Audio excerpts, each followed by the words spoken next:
រៀបចំរួចស្រេចប្រញាប់ក្មៃគ្មៀតរៀបចំរួចស្រេចប្រញាប់ក្មៃគ្មៀតស្រោតរួតែម្ដងទៀតកុំបងអង្គអីស្រោតរួតែម្ដងទៀតកុំបងអង្គអីបរវាស្រីប្រុសសំដៅវាងជ័យ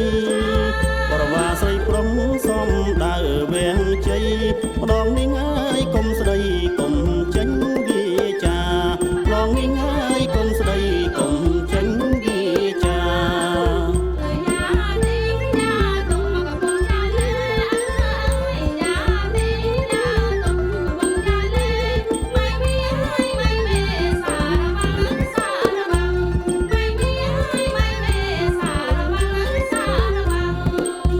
រៀបចំរួចស្រេចប្រ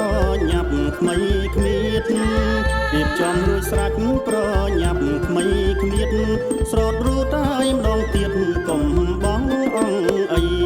ស្រោតរួតែម្ដងទៀតកុំបងអង្គអីបរវាស្រីប្រុសសំដៅវាងជ័យបរវាស្រីប្រុសសំដៅវាងជ័យ